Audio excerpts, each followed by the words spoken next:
story time. How's it going, folks? Good morning, afternoon, evening, whatever the fuck you might be. A little bit of a different one to get in today. A bit more clickbaity, I guess. I'm just going to go into a little bit of a story about how I absolutely fucked it that first week of lockdown and gained 20 kilos in the space of 1 month. So I went from a measly 85 kilos to a absolute fat boy, 105 kilos in the space of 4 weeks. And kind of go, not just about how it happened, but the kind of, I guess, everything that was going on prior to that in terms of what led up to that point, and how it resulted. And I guess it royally fucked me over, but it was a massive lesson learned at the same time. So yeah, it started towards the end of 2019. I was dieting for a bodybuilding competition. This was the first diet I had ever done. I was being coached by, he shall remain nameless, but he was coaching me, prepping me for a bodybuilding competition. I'd only been going to the gym, it would have been less than a year before sort of going for that. When I started going to the gym, I'd started training with this person, and I think like 6 months into me actually just starting the gym, they were like, oh, you should do a bodybuilding competition, etc. And then there was, fully enough, Granite City bodybuilding competition was announced. The first one was announced. By this point, he was like, just go for it. Me being kind of a little bit naive, I think. Even at 23 years old, I was still pretty immature. And I think I really didn't, I was not aware. I knew nothing about bodybuilding. I didn't know what was really required.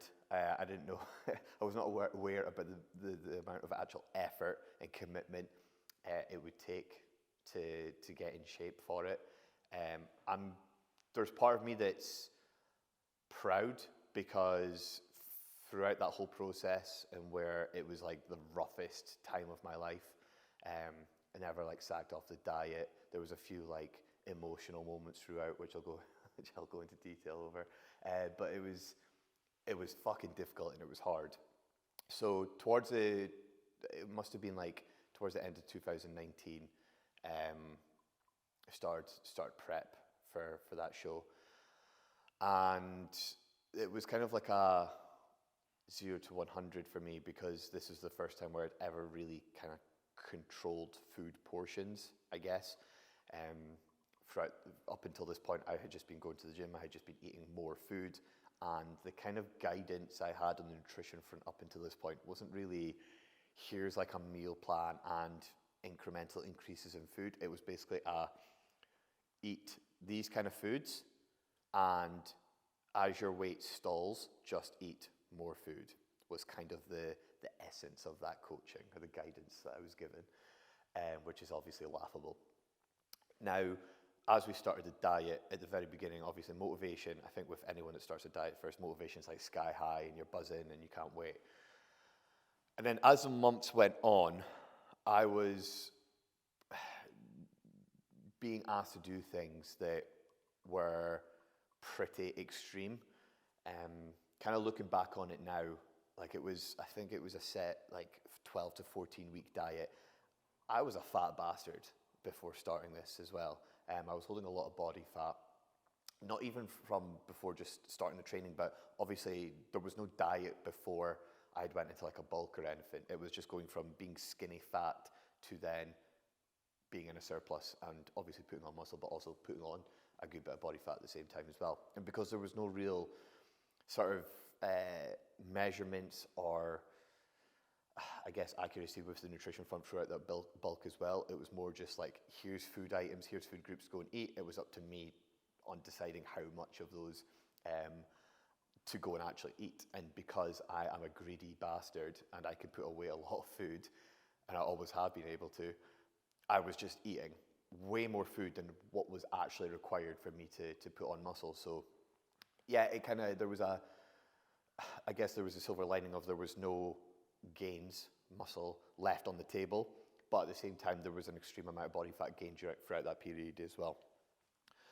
So I think halfway through the diet, it was obvious that there wasn't enough time to get off what was required. So then things like food was coming down drastically lower, and things like cardio was going drastically higher. So anyway, it got about halfway through that diet, and then my cardio was at about 2 hours a day. I was training 5 times a week, and my calories were sub 2,000 by this point. And I think it must have been maybe a week or two, kind of like after that point, after that midway point, there was an introduction of fat burners, one specifically called DNP.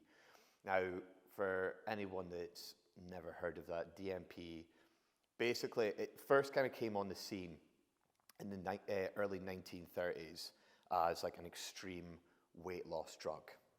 And later on, it must have been the late 1930s, it then was taken immediately out of the scene because of all the deaths and the health conditions that were coming up from using it.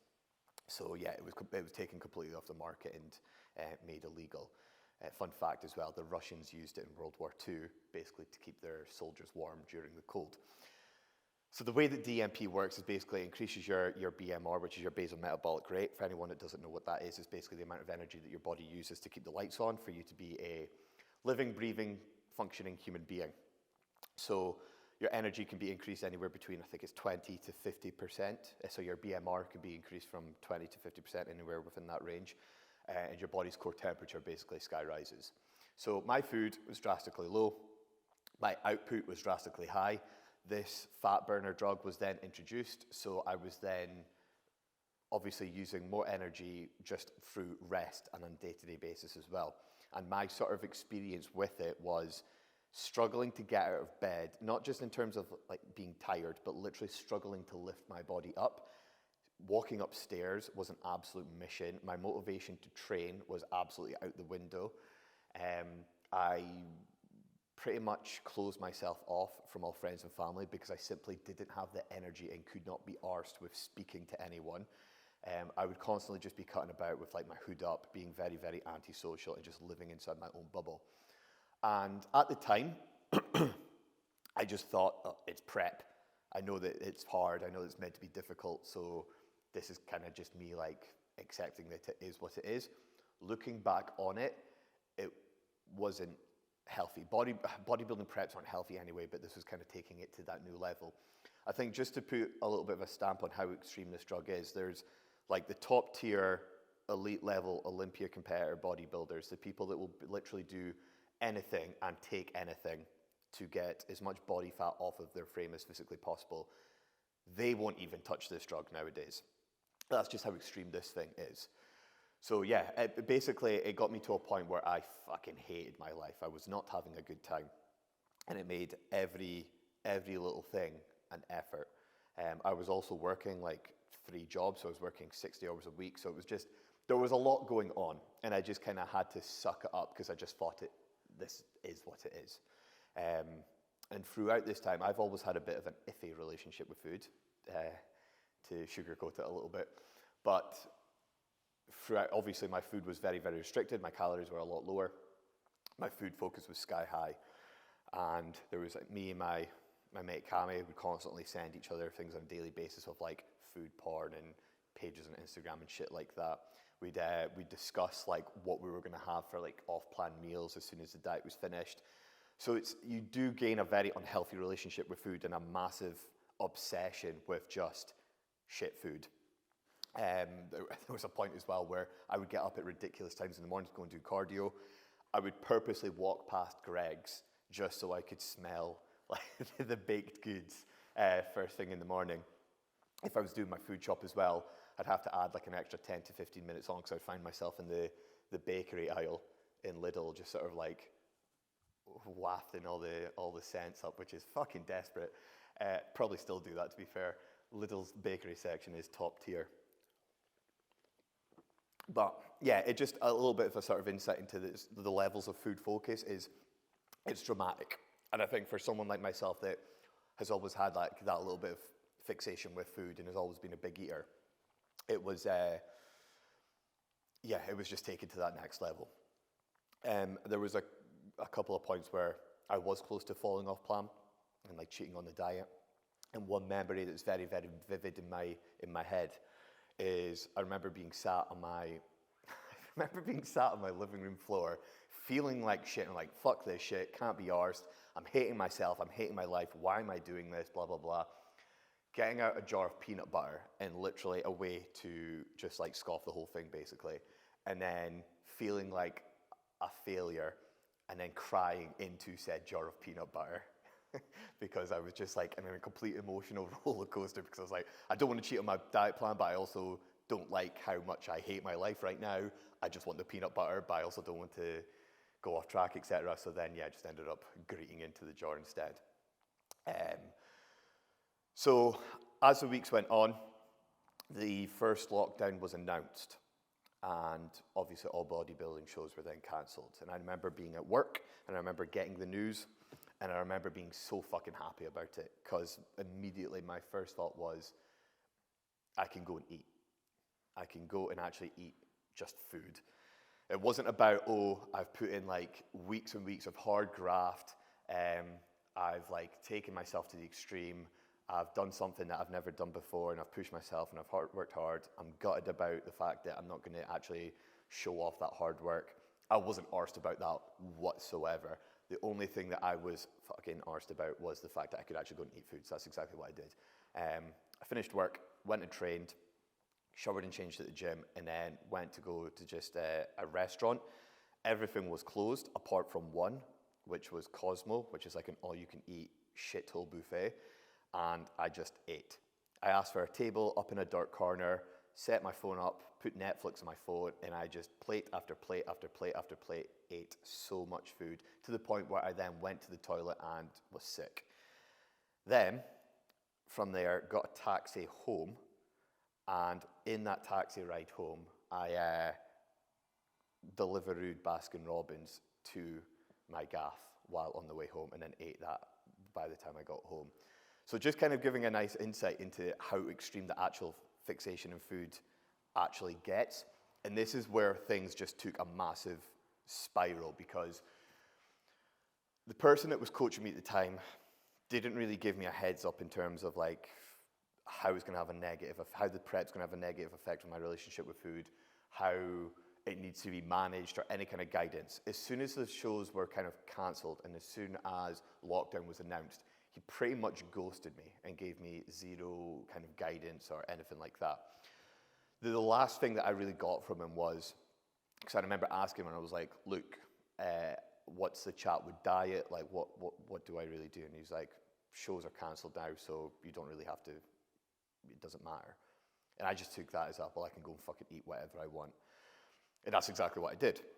So I went absolutely off the rails, where my diet pretty much consisted of bagels and Ben and Jerry's in the morning, zero protein, pretty much zero protein, and just all carbs and fats.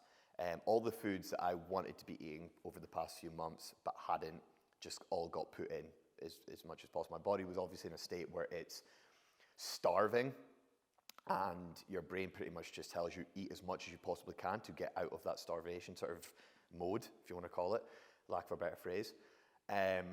So yeah, I was just uncontrollably eating. It was basically disordered eating. It was like binging, but it was more so just to do because of the actual restrictive diet that I'd just been following. And so over those next 4 weeks, I was just eating shit, eating whatever I wanted uncontrollably, and it got to the point where my body was holding so much water I couldn't even go outside for a walk. Which at this point as well, we were getting like 1 hour a day. They were telling us anyway to go outside for 1 hour a day. I couldn't even do that because of the water retention. So a little bit of info there. For every gram of carbohydrate you consume, your body holds 3 milliliters of water. So if we take one diet that's got fuck all carbohydrates in it, obviously your body's not going to be holding that much water. And then overnight, literally swapping that for a diet that's pretty much 99.9% carbohydrates, your body's obviously going to be holding a lot of water. So going from that dehydrated state to that, let's call it overhydrated state, water buffalo mode, you're just going to be holding water fucking everywhere. So my face blew up, my hands blew up, my calves, my ankles, my lower back, and it got to the point where it was so fucking painful I couldn't even go outside to walk. That's how extreme it got. So basically, I went from looking, during that period where I was taking the DMP as well, because of how extreme that drug is and because my food was very, very low, my body had went a bit catabolic, where I definitely did lose muscle throughout that period. I went skin and bone, I got a lot of body fat off, but I also went super flat. And yeah, I've resembled a drawing of a stick man at one point. And then just putting all that food, obviously coming off of those fat burners, and then just putting all those carbohydrates sort of back into the equation. It was, my body like blew up, and I think in the first couple of days I looked fucking ace because I was still very lean, but then the muscle was also really full, so I was like, oh, that's fucking sick. And then give it a couple of weeks later, I was just a big fat bastard. And then it went on for a month, and then I was like, this needs to fucking change because I can't even go outside to have a walk, and it's ace weather as well, so I was just feeling a bit depressed about things. I'm a big fat bastard now, and I've put in months of hard work to get all the body fat off, and I've completely reversed that in the space of like 21 days. So something needs to change here, and it was kind of at that point where I had eaten so much that I was bored and sick of food. I jumped in the whole bandwagon of like baking throughout lockdown as well, so I was literally making like, I have this memory of like I made a massive tray of what's called slutty brownies, and it's basically like brownies with Oreos and shit. So this massive tray, and I was like, oh, I'll have that throughout the week. Did I fuck? I had that for one breakfast. I had that in one sitting. And it was kind of at that point where I was just lying there like in a big fat mess, and I was like, this can't continue. So sorted my shit out, and I didn't do anything extreme. I just stopped eating shit. I just cut back on the shit, started eating more good food again, and then got to a point where I was walking on the spot in my living room because I couldn't go out for a walk. So I was just trying to get out some of that water, just trying to get myself back into a functional state. And I'm just actually putting this out loud and saying this out loud right now is making me realize how fucked it actually was. So yeah, got the water weight off, got the weight back down, and then I spent the rest of the lockdown basically just getting myself back into a decent shape again. So when the gyms reopened, I was like, right, okay, I'm in a good position to pack on more muscle. The reason why I'm kind of speaking about this is I'm laughing as I'm saying it, but it's not funny, it's fucked up to the extreme. And the reason why I'm talking about it is because I think there's some people out there that are jumping into bodybuilding right now with that poor relationship with food already from the get-go. This is something that you need to be aware of. Everything that I've just said there is an extreme case. If a coach ever tells you to take DMP, tell them to get so far to fuck. If there's anything that they're telling you to do or take that you're not comfortable with, discuss that with them, communicate that. But one thing you do need to realize is when it comes to like bodybuilding diets is it's very, very restrictive, and it is going to have a negative relationship with your food, whether you're really aware of it or not. And that sort of post-diet, post-show sort of period is, in my opinion anyway, 10 times harder than the actual diet itself. So if you're thinking that your food focus is high during the diet, it's only going to get worse immediately post-show as well. So it's just something to think about. And I would definitely always recommend doing that work to sort of fix that issue before getting into something like competitive bodybuilding anyway. But yeah, it was during that sort of lockdown period, I had, when I say fixed my issue, I got a lot of the water weight off, I got a lot of body fat off, I had visible abs again, I was in good shape to start building. But I basically used that period to just educate myself. I used all of lockdown to learn about training, learn about nutrition, because I had this sort of bitter feeling in my head. I was like, the person that was coaching me really shouldn't have been coaching anyone. And I just thought in my head, I could have done a far better job. If I had the sort of knowledge, I could have done a far better job coaching myself or coaching someone else than he would have, because one, I'm a decent human being, I like to think so, and two, I actually give a fuck. So I kind of used, it was like a lesson learned for me. I'm almost, I'm almost happy it happened because it never happened again to that extreme. And it also forced me to read a fucking book and learn about nutrition, learn about training, learn about physiology, also certain extent of psychology as well. But yeah, just in 4 weeks, those first 4 weeks post-lockdown, I was just eating everything in sight. And I don't think that's uncommon. And I think it's something that does need to be discussed about a little bit more. So yeah, as I already said, if you're thinking about getting into bodybuilding, and and you're aware of your relationship with food, or if you have disordered eating, especially poor eating behaviors, do your best to actually do the work on those issues and those problems first before getting into competitive bodybuilding, because it's only going to make things worse, and it's a lot more difficult to do the work alongside competitive bodybuilding. I'm not saying don't get into it whatsoever. I'm just thinking do yourself a favor and do the work first. But that was a little bit of an insight into my fucking disaster of a lockdown period for the first 4 weeks anyway. My relationship with food now, as I've spoken about a lot on social media and on here as well, is it's not perfect, but it's 10 times fucking better.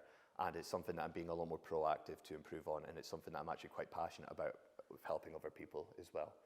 But hopefully I'll give you a little bit of an insight as just how extreme restrictive diets can actually be, and how I fucked things in the first 4 weeks. Hopefully you enjoyed that. Hopefully it was a little bit insightful as well at the same time. Thank you for watching. I'll catch you in the next one.